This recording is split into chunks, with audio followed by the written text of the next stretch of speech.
Welcome to In the Ven Zone with Christine McKay, where we get candid about what it takes to negotiate effectively.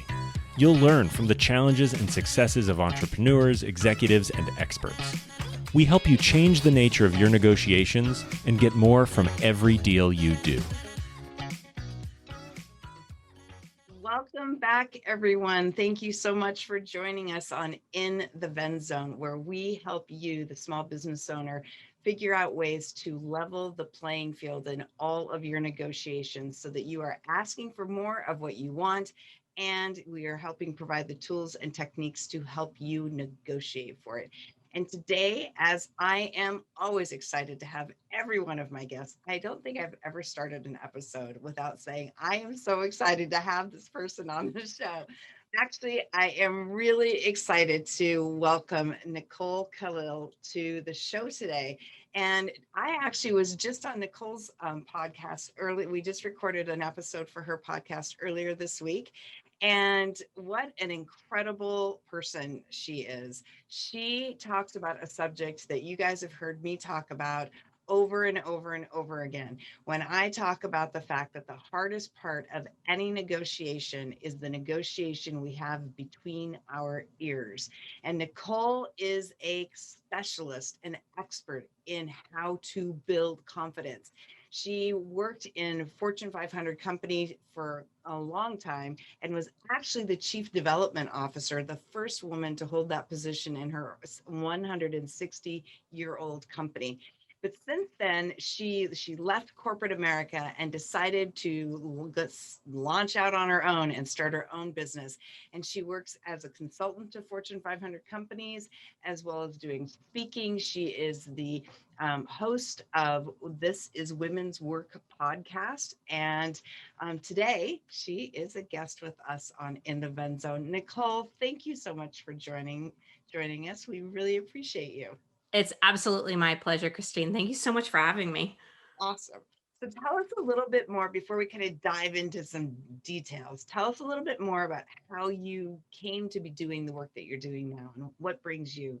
Yeah, I'll try to make a very long story and thought process a little bit shorter because it wasn't one of those, I woke up one day, decided to do it, and then did it. I would tell you it was years in the making.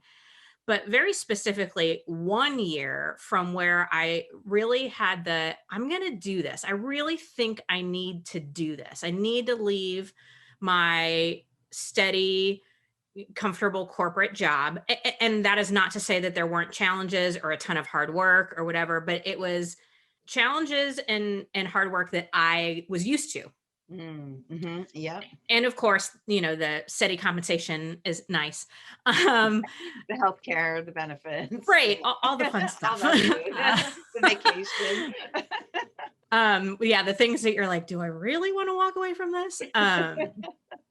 Yeah, I think there was a point where it was clear to me that this was the right choice for me to walk away from that and to start my own deal. But it was probably a solid year from that decision to full execution. And it involved conversations with people I trusted, mentors, Right. My managing partner, my former firm, my husband, thinking about the finances and the impact of that. My husband works and does very well for himself as well, but we weren't saving my income. It was part of our lifestyle. So figuring out how to navigate from going through, I can count on this to I have nothing I can count on. Right. Day one. And then, doing some of the behind the scenes work, I called a lot of people who are doing similar work to what I wanted to be doing and picked their brain and asked all the questions. And so, yeah, ultimately what it boiled down to is I could have retired doing what I was doing and probably would have been successful, comfortable, happy, but I knew I wouldn't be able to look at myself in the mirror and say that I was living my purpose. And I kind of got to the point where I was like, I can't keep lying to myself about this. What I'm passionate about is career equity, gender equality, and more from a frame of eliminating gender expectations. So both for women and for men, that we can live our lives as our authentic selves and not be told we should or we shouldn't, Right. as it relates to our deepest desires and who we are. Right. Oh, I So love that. I love that. Because I mean, in a lot of the work that I do, I get a lot of questions about gender and negotiation and how we're conditioned to negotiate differently. And even though, it doesn't matter which gender you are, we're all really good negotiators, and we've been negotiating for all of since we probably about 3, 4, 5. And some, still negotiate like they did when they were 3, 4, and 5. So um, I have a 7-year-old. Her negotiation skills could use some work. So tell us a little bit more about kind of what some of the work that you do and how you kind of work with people around confidence and how you see confidence coming into play from a business perspective, especially from a business owner perspective. And then we'll bring in the negotiation component to it and kind of explore some of that. So Sure. Yeah. So I've yet to meet anybody who disagrees with the statement that your internal confidence impacts whatever it is that you're doing. So whether it be negotiation or in your professional life or in your relationships or in the way you talk to yourself or, I right. think we all know that confidence is a super important skill to develop in all aspects of our life. And so whether it's working individually with a client or, doing it, I have a digital course called This is Confidence or, keynote talks. Confidence is an area that I'm just super passionate about. It's something I struggled with in my life and have read everything I could get my hands on, experienced and observed all the things that I've coached. And so it's just one of those things that I think it found me more than I found it as a passion. But also, it's no secret that there is a gender component. Women have less confidence than men, generally speaking. That is not true across the board, but generally speaking. And we weren't born with less confidence. This is not a inherent thing. Right. It's a learned thing. Yes. Men have learned to develop the skill of confidence more and better than their female counterparts. And so I want to, and when I talk about being able to live your purpose and being your authentic self, that always takes a measure of confidence. And so working with women to develop that skill is really what lights me up. And that's not the only thing I do, but it is a large part of my work. Well, I know that I talk a lot about asking for more, and we had somebody a gentleman on the show a few weeks ago, and I'm not sure what order that the episodes are going to come out, but his name is LV Randolph, and he's in the Boston area, and he does a lot of venture capital work, and we were talking about how in one of my early calls with him, we were talking about how women and minorities, and he does a lot of work with women of color in particular, but that we don't ask, not only do we not ask for what we want, we often don't even ask for what we need. Yeah. And, that lack of confidence or that lack of belief in ourselves. And somebody was talking to me yesterday and they used the term self-worth. And I'm not a fan of that term. I'm curious, I'm not a fan of it because I believe that all people have self-worth. That to me is not a confidence issue. But we are inherently valuable and worthy, all of us as humans. We all have purpose. There is no other you on the planet. There is no other you in history, and there is no other you that will ever exist. And to me, that implies inherent worth. So I'm with you. I think somebody told me that it's like somebody did probability analysis, and I think that each of us are sitting here is like a 1 in 14 trillion probability. It's a chance of that happening. That we are that unique. It's just incredible when I think about that. But when it comes to asking for what we want, so I talk about how one of the very first, most basic step of any effective negotiation is gaining clarity on what it is that we want. And what I have found over the course of my life and my career is that those moments when I question myself, when I'm lacking confidence or lacking as much confidence, I will essentially downsize what I want. And I'll start this internal dialogue in my head. And everybody who's listening has had this dialogue at some point in their lives, It's right? so common. I've named it. Oh, what Or, have you called? and I'm sure I've heard it called the inner critic. That resonates with me. Mhm. Somebody said this in my past and it just resonated with me. I call it head trash. Yeah, it is. It is. It's like, I want this. And so you want something that somebody has, and it's like, oh, I want this. So I should ask for it. What should it, oh my gosh, I can't ask for it.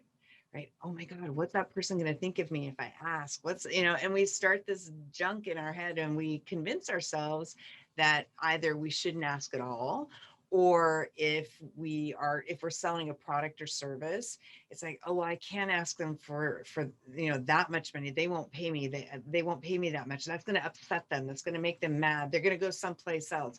And I do a lot of work with what I call David and Goliath negotiations. So where a smaller organization is negotiating with somebody who they perceive as having, note the word I said, perceive, as having more leverage and more power than they do, because we convince ourselves of that happens. So and we have a lot of entrepreneurs that listen to the show. And so what are some of the things that entrepreneurs can do when that doubt starts to creep in and they go, oh, I can't do that. I'm afraid of doing that, because at the end of the day, I think fear is the big driver of that. What can entrepreneurs do to address that? Okay, so many things are popping up in my head. And I want to start by reiterating what you already said, which is the first person you negotiate with is yourself. And so being mindful as you're preparing, which version of yourself are you negotiating with? Is it Mm. your head trash? I think of the devil and the angel kind of thing. Is it your head trash, your inner critic, the person who's telling you all the things that could go wrong and all the reasons that you shouldn't get or are not worthy or deserving or whatever? Or is it the version of yourself that's clear about who you are and also Mm. owns who you're not, and is embracing you as a human, and is more that inner voice? I think sometimes people get confused. Head trash, the voice in your head that's never kind and very rarely true, and your inner knowing are two totally different things. So which Mm. version of you are you negotiating with first? Okay. And then tactically, how do you make sure it's the inner knowing and the version of you that really knows yourself and embraces all of you? Right. So I have an exercise that I take my clients through. It's called, I need to come up with a shorter name, but it's the things I know to be true about me at this point in my life. And I I ask like that. people to spend time with themselves, half an hour if you can, and just ask yourself, what are the things I know to be true about me at this point in my life? And they must be the good things, the things you can count on about yourself, the Mm. things that differentiate you or make you unique in a good way, the Right. compliments that you are given consistently, the things you feel good about you. Mm-hmm. Right. And then I often say, watch for any softening or disclaimers. So, like, I'm pretty smart. I had somebody say, I'm pretty smart. And I'm like, well, tell me about that. And they're like, well, I'm not the smartest person in the world. And I'm like, well, no shit. Can I curse on this? Fine. Okay, sorry. um, of course you're not. I don't. But you're smart. Cross out Mm-hmm. the pretty. Or I'm honest to a fault. Cross out to a fault. You're just honest. So we, especially as women, have a tendency to sort of soften, disclaim, or even apply a Yes. judgment to our strengths. So it's very important that this list is clean in the this is. And then, I've found some people have a hard time coming up with more than 3 to 5 things, asking for feedback from the people who know and love you. What are my Mm, superpowers? What do you count right. on about me? What makes me special? And and then if you hear from 5 people similar things, it goes on your list. You have an opportunity to acknowledge that about yourself. I love that. I love that. We had so I always like to bring in all the people or as many people. I love kind of connecting episodes together. So one of my mentors is a gentleman named Blair Dunkley, and he was also on the show. And he does this amazing work around mind models and how to kind of change. Not it's more than mindset. Mindset is kind of superficial. Yeah. You have to dig deeper than that. And he talks about something being externally verifiable versus internally. Mhm. And that's kind of your head trash versus your inner knowing, right? And your Yeah. inner knowing part, you can get verified externally. What is it that other people are saying? Because those are the things that matter. Yep. That head trash, that talk that we have that goes on in our head, is just our ego protecting us, Yeah. saying, "Hey, I'm alive right now. I'm alive. I'm good. I'm breathing. My heart's working. My, all the, whatever, all the pieces and parts are going. You don't need to do anything else, right? You Right. don't take any risks. You don't need to take any risks, right? And so that ego is just trying to protect us. And so when we get into those doubt moments, just like you're saying about going out and asking people, what makes me special? Why do you keep me around, kind of thing.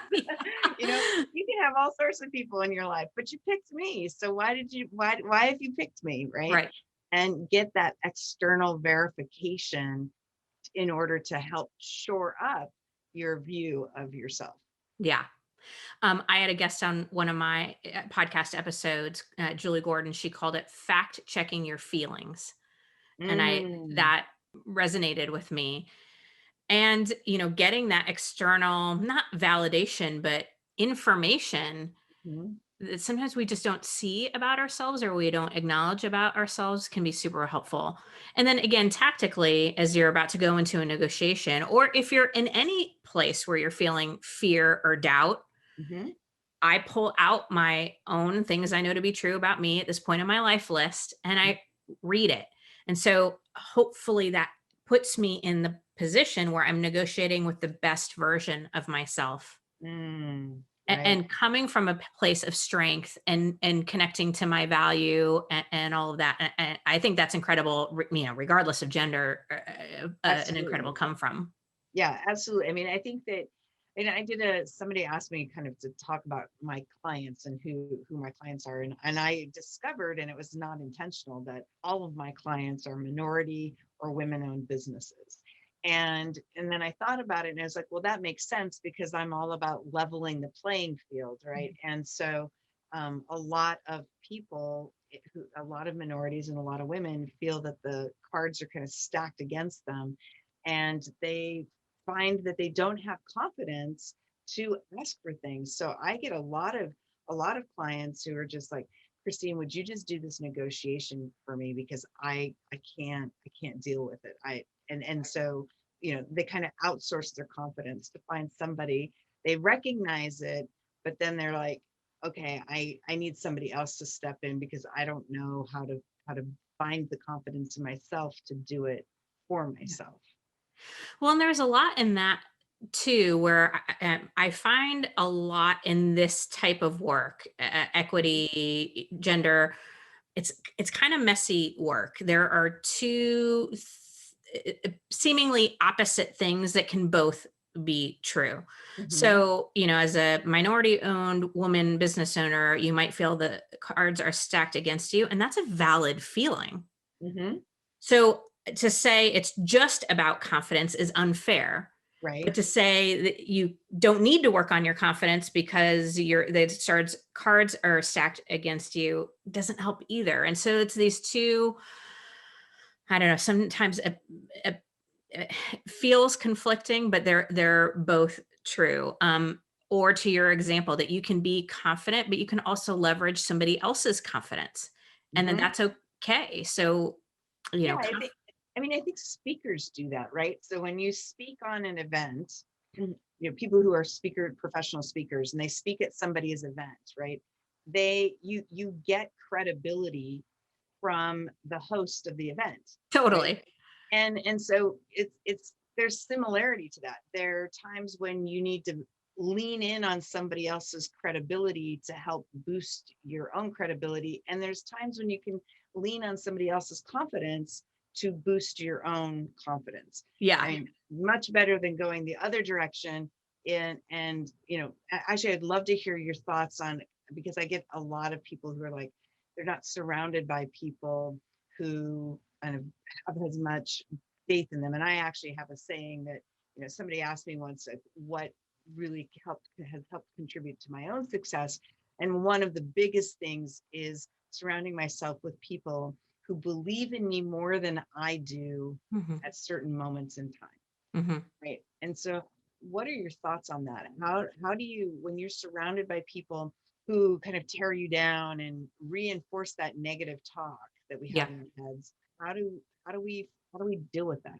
What do we Yeah. do? This is not probably going to be a popular statement, but I believe in order for us to do big things, we must outgrow some of the people in our lives.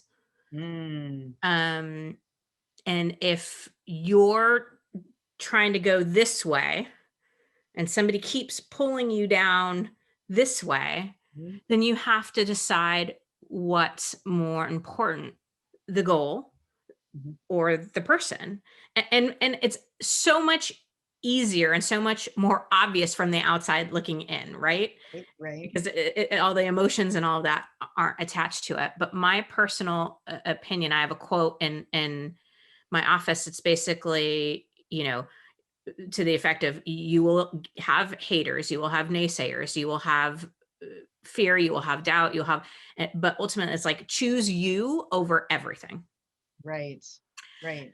And so, yes, I don't have friends in my life. I have different relationships with family members. And it's just who I believe I am put here to be Hmm. requires that I am very mindful about my environment, as I would imagine is true for you and anybody who's, Absolutely. yeah. And I've gotten better about not allowing much space or time for people who are pulling my energy in the opposite direction. Now, giving me feedback from a position of caring about me. I'm not suggesting that everybody agrees with me all the time or that they don't Mhm. challenge me. That quite the opposite. I actually feel loved when people challenge me and Right. give me Yep. I feedback, share because that. Yeah. it's uncomfortable to give somebody feedback. You feel like you're risking something. And so in Hmm. order for them to love me so much that they're willing to get uncomfortable themselves to give me feedback about something I might be doing that isn't working, or that, but it always comes from a place of love, and it always comes from a place of believing that I can get where I want to go. If those two things don't exist, I'm in the point in my life, and as I've gotten older, this has gotten more obvious and easier for me. Hmm. I'm at the point in my life where it's like I just don't have space for that. I really appreciate that. I mean, so like, and I'm just kind of bringing it to business. So I tell the story about how I bought two cars for the price of one, Yeah. right? You just said it on our Right. podcast. It was And great. so the thing is that nobody, if I had told people, a lot of people, I'm going to go to a car dealership and try to buy two cars for the price of one, most people would have said, you're out of your mind, you can't do that. And they would have come up with all sorts of stories about why I couldn't do it. But I didn't have anybody in my world that was telling me that, oh, that's impossible, or you're this kind of a person for even asking that. And I did it, and I came up with that approach and decided to do that based on data and Mhm. research and analysis. And so that when I got to the dealership and I asked if that was a possibility, right? Though they weren't necessarily happy with me to start with, it turned out that it was possible given that particular situation, right? Yeah. But in negotiation, if you want something, and I see this all the time in small business, large business negotiation, where someone will tell you, oh, you can't ask for that. They'll never do that. That big company will never agree to do that. Or, oh, they told me that they don't negotiate the contract. Well, yeah, they never negotiate. Oh, no, that's not true. Yeah. Right? They just tell you that so that they don't have to deal with negotiations. Exactly. They don't want to spend the time. Right. They want to make their life really easy. And so I think that's so important, that even it's both kind of who you surround yourself with in general around your life. I mean, since I started my company, my relationship with my mother has changed, because she's not supportive. And so I'm like, okay, then I have to pull back that relationship. I have to change it. I can't, like, it causes me stress when I talk to her, because I know she's going to be passing judgment because she doesn't understand. Now, I also know she loves me and she's wants me to be safe and all those kind of things. And I appreciate her very much for that. But I can't talk to her all the time and have that negative energy in my world, because it's like, I'm fighting the negative energy in my own head. So, right, because we're all doing that all the time. But also when you're in a negotiation, it's also situational. So it's kind of general who you surround yourself with, but it's also situational. Who is going to tell you and be, in maybe in the car situation, or in selling business, that somebody had told me nobody will ever buy that. It's like, okay, so get me facts, give me, push back on it from a strategic perspective, but don't just sit and say, you can't do that. Right. That's not helpful. That's right. Yeah. Well, why not? What's the rationale for that? So, yeah. Yeah, my husband bought me, it's a quote on a book and I have it in my office. It's my favorite. It says, "You will be too much for some people. Those aren't your people." And I Exactly. think about that so much, especially as an entrepreneur. I have this thing that I do when fear and doubt starts kicking up for me, which it inevitably does, Yep.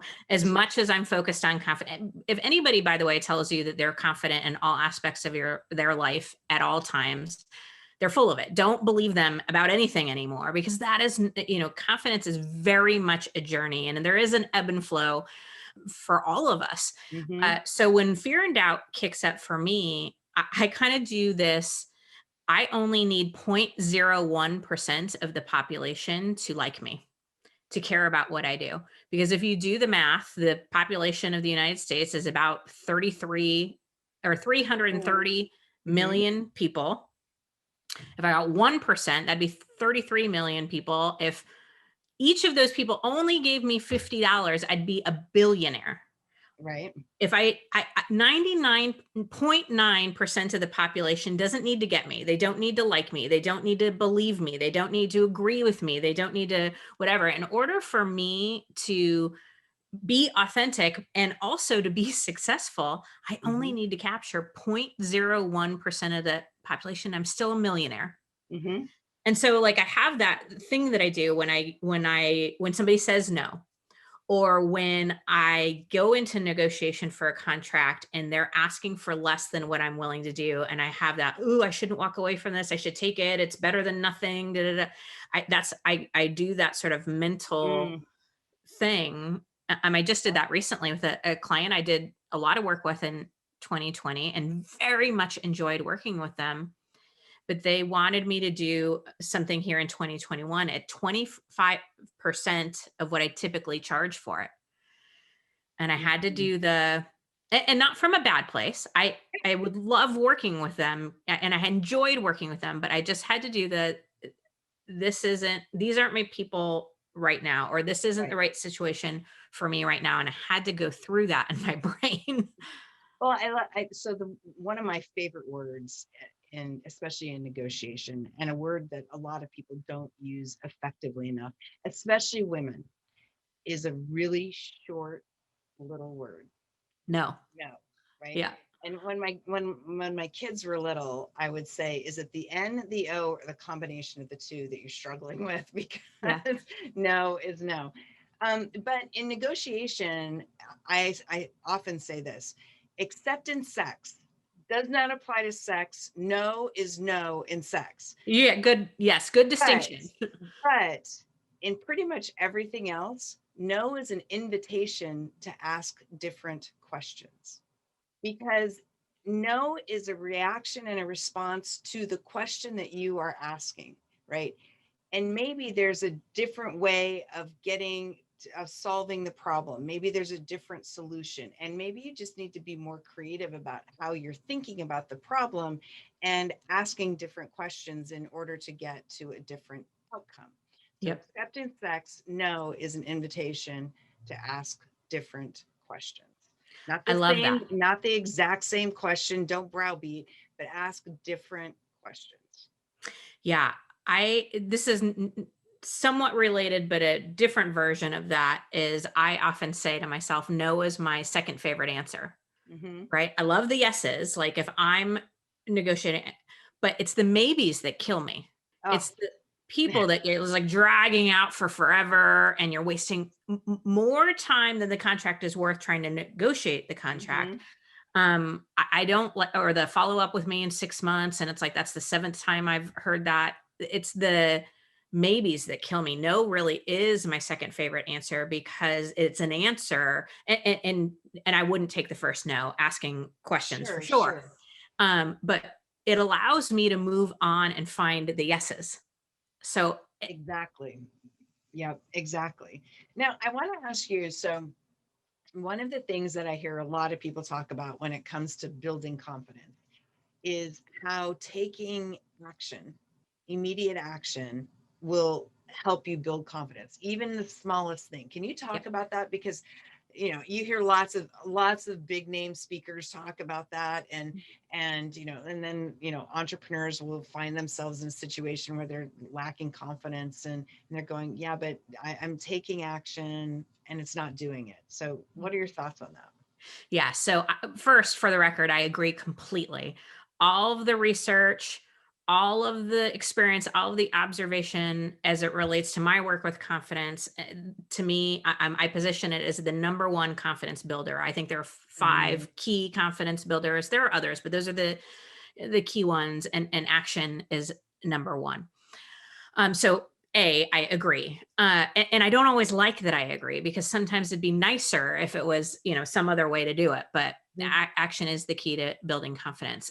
And I think where it messes with people's heads is when we think about something that you might be working on, or something that you are looking to build your confidence towards. So I want to go for that promotion, or I want to start a business, or I want to get in that relationship or walk away from that one.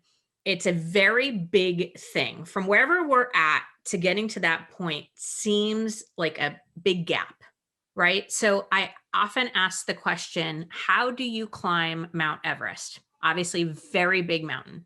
And if you're standing at the bottom of it and looking up, it's it's daunting. So how do you climb Mount Everest? One step at a time, right? It's action. You can't think your way to the top of the mountain. Sure, you can prepare, but even in the preparation, it requires action. Right. Yeah. So, one step at a time. So I think it's breaking down that big thing that you're working towards into bite-sized action steps. And that to me is where action builds confidence. The second confidence builder I often talk about, which really shocks people, is failure. Failure builds confidence if you choose it, if you let it. Say more about that. Because that is very counterintuitive. Most people are like, oh my God, I can't fail. And it's like, well, trust me, you're going to fail. So, but tell me more about that. Well, any successful person will tell you that failure is a requirement of success. Okay. So if we believe that, like if we say there is no successful person out there that hasn't failed, we've all heard the story about the amount of shots Michael Jordan missed, and that Oprah got fired from her first TV job, and J.K. Rowling, got rejected by 19 publishers before Harry Potter. Like we all know that failure and rejection is part of success. The problem is we don't like feeling it, and typically what we hear about are people's failures once they've achieved. It's like hindsight failures. And so we don't get to experience or see the pain while they're in it. We see, I'm so successful and I'm swimming in my money bath, but I failed in the past version, right? So the reason failure builds confidence, if you choose it, if you let it, is number one, and this was a hard thing for me to wrap my brain around, and it still is when I'm in it, but failure is neutral. It's a neutral event that we are bringing meaning Mm, to. The reason we know that is we could take one of my failures and you might not see it as a failure, or you might see it as a small failure where I see it as a big one, or vice versa. mm, yep. Failure is a neutral event. We're the ones bringing meaning to it. Hmm. And if that's true, then how do we bring a different meaning to it? So I'll give an example. Again, I don't enjoy my feelings around when I feel like I'm in failure, but I can work myself out of it by saying, okay, first of all, this is neutral. I know this. I'm Hmm. bringing meaning to it. So what's a different meaning I could bring? This is a lesson. This is a gift. This is an opportunity to grow, so forth and so on. And so Mm, because what failure also does is it sometimes steers us in a different direction, or it teaches us what not to do, or it reveals something that we didn't know before that we can apply going forward. And so if you frame it in that way for yourself, of course it's confidence building. I have right. information I didn't have before. I Yeah. know things about what doesn't work, which means now I can eliminate doing that and go more towards what does work. And the other thing is the gift of recovering from our failures is Mm, one of the biggest confidence builders there is. The fact that I'm still here, that I'm still breathing, means that my failures haven't got me yet.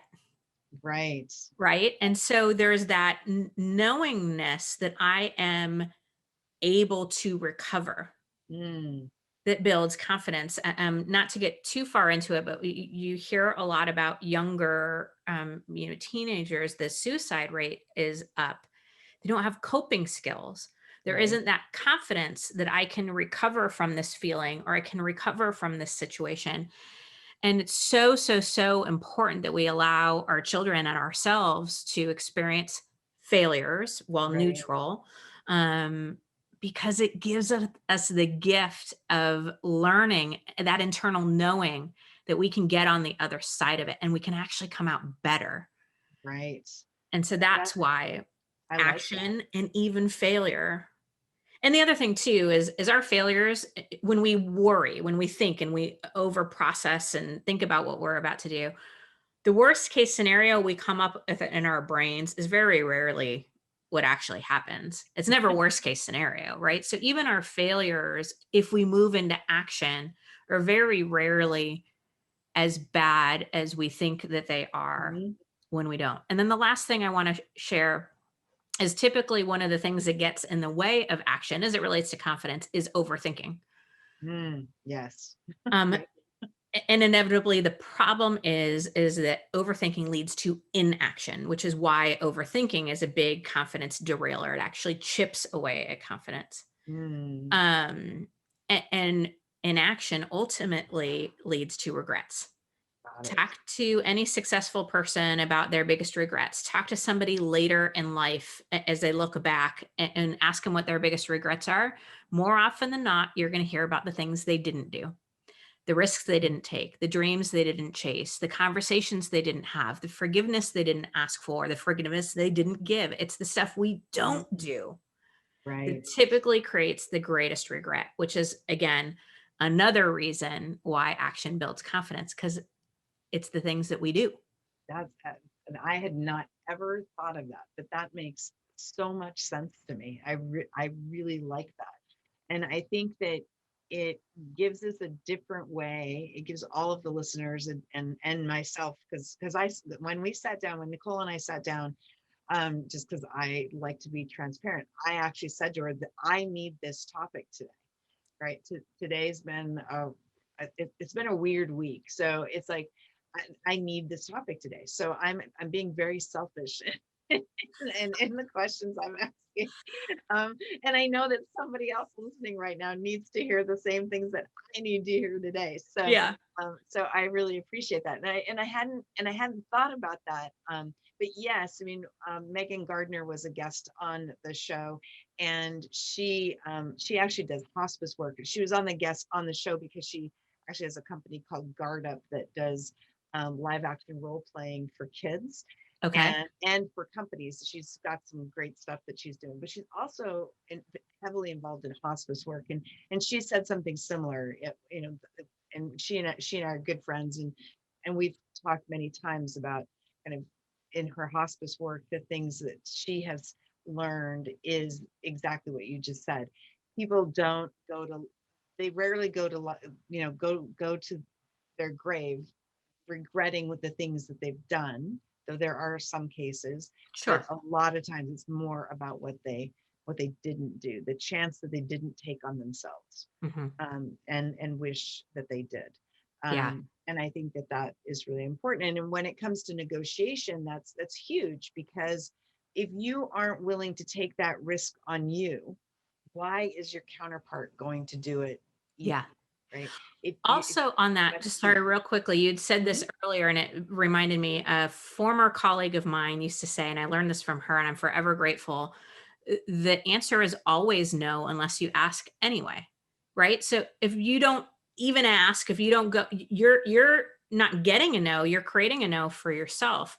Like if Right. even in asking, you just give yourself that 50-50 shot. And if you just think about it from an odds perspective, and that's been really helpful for me because there has been a lot of times where I'm like, I shouldn't ask, this is too much. They told me not to, and I do. And even if the answer is no, I always tell myself, at least I gave myself the shot.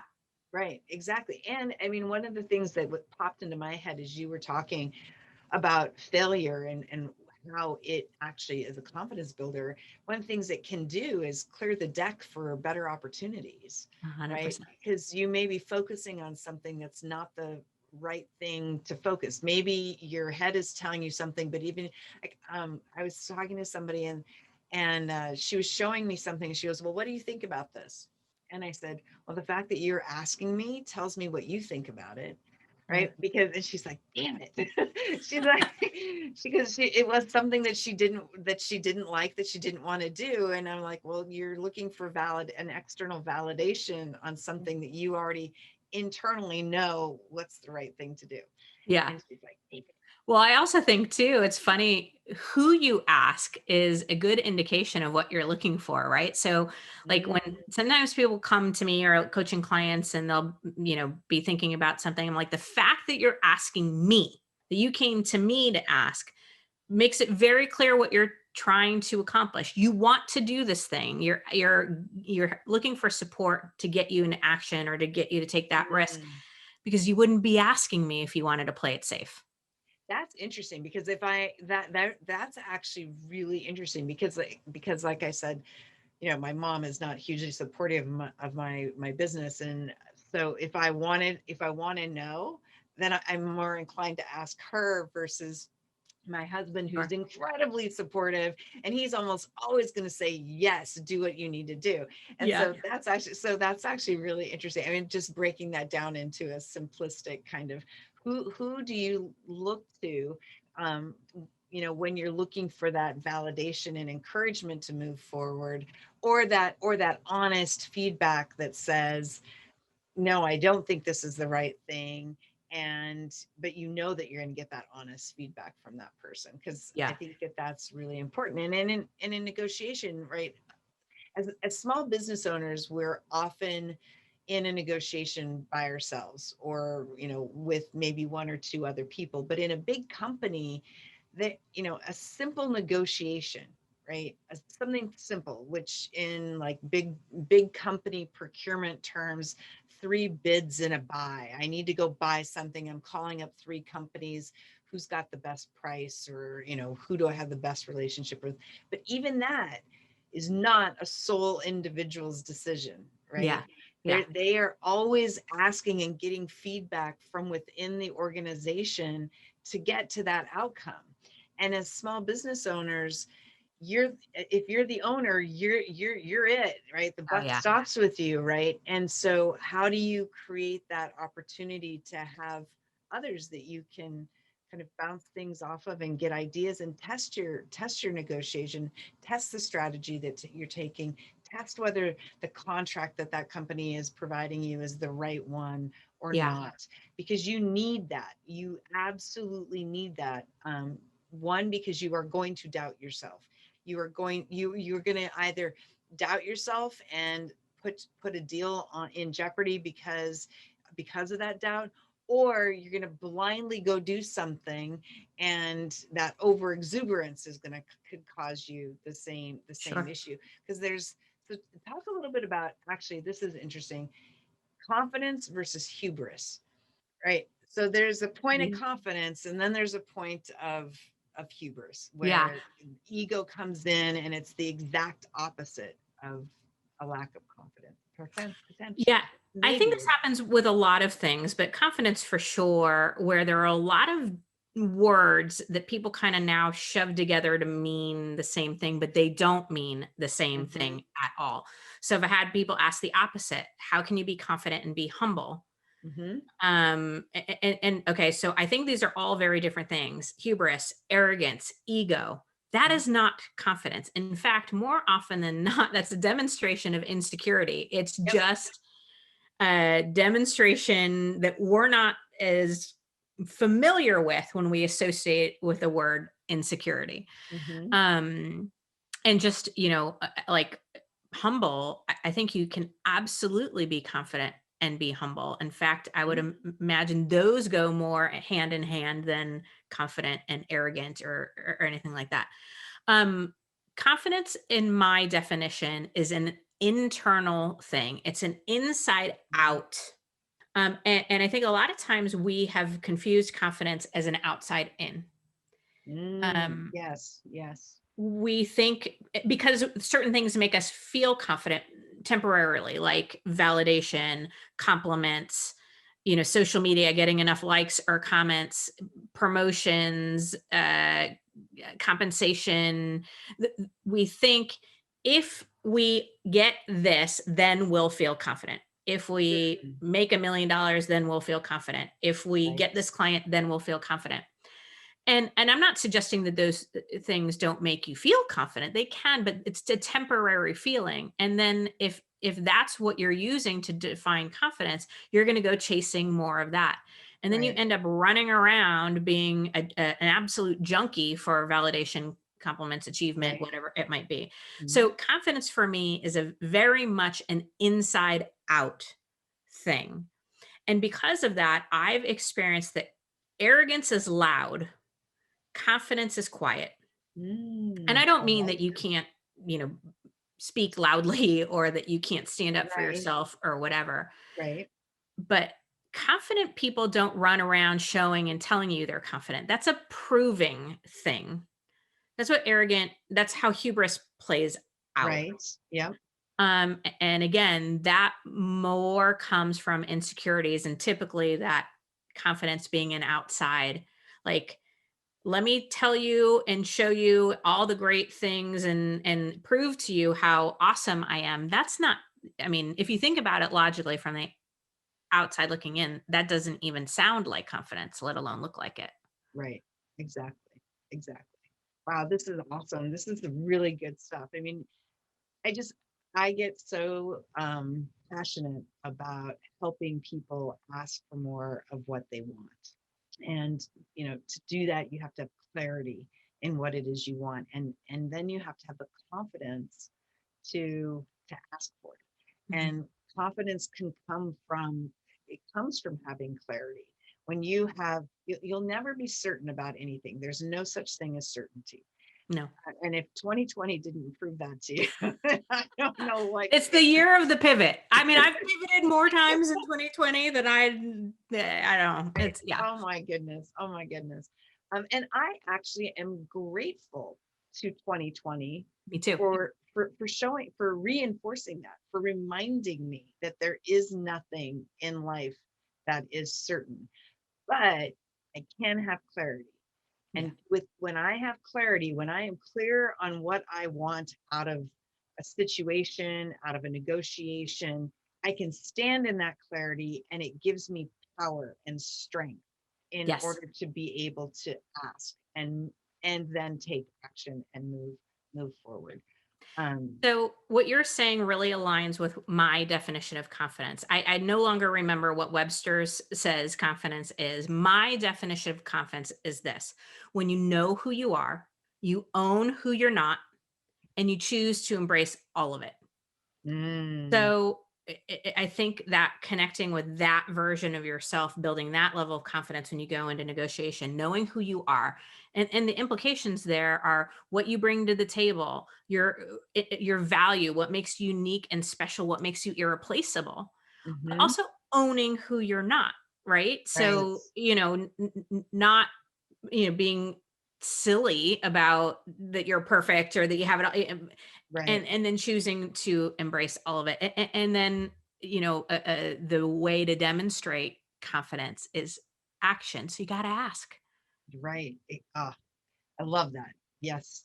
Yes, yes, and yes.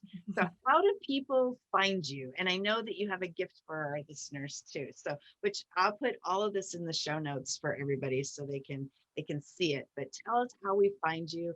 How do people work with you and all Yeah. that? Because you're doing So, some amazing stuff, Nicole. I really appreciate it. oh, thank you, Christine. It's, I mean, it's the same as I have my doubts and my fears and my what am I doing days and all of Oh that. yeah. But yes, I love it. So the best way to find me is probably my website. It's NicoleKalil.com. So NicoleKalil.com. And there's, all the stuff about the different ways that I work and ways to connect with me. As you mentioned earlier, I also have a podcast. It's called This Is Woman's Work. As you might imagine, a lot of women to listen to it, but 11% of our listeners are men, which I love. Whoever those brave and courageous men are, thank you for listening. But that's a good option. And then finally on Instagram, at Nicole M as in Mary Kalil. So Nicole M Kalil. Those are probably the best places for now.